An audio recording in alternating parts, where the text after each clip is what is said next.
riders are auto enthusiasts. A good percentage of them are racing enthusiasts.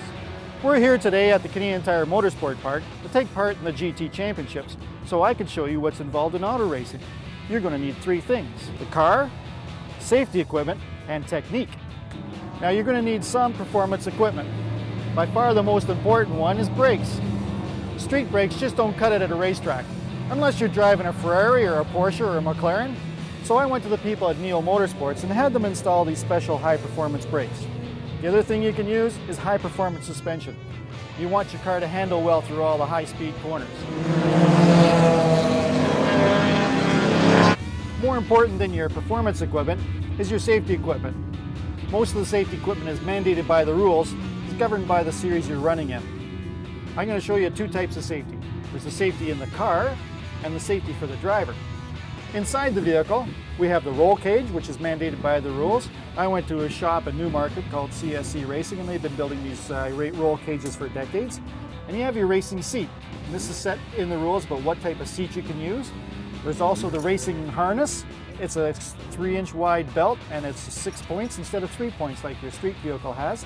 And then there's the racing net. And the racing net is there to keep parts of the driver inside the vehicle should there be a rollover. So we're going to start off with what the driver has to wear. Now the driver starts off with a fire retardant Nomex underwear, including socks. Then there's the fire suit that the driver wears over top of the underwear.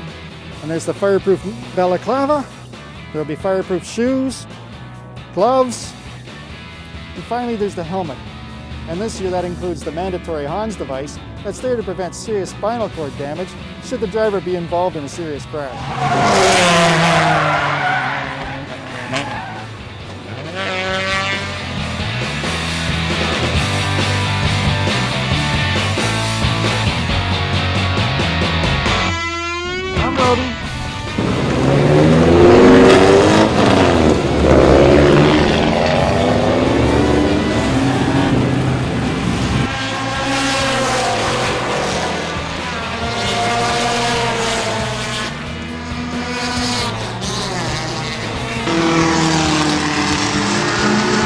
We've had a great weekend of racing here, and as you can see, you can do it on a $6,000 budget like I do, or a $600,000 budget like some of my competitors. It's all about safety and performance here. We've told you about the safety part, and when we're doing speeds of well over 200 kilometers per hour on this track, you just don't cut corners when it comes to safety. The next video will tell you about technique. I'm Ian Law for wheels.ca.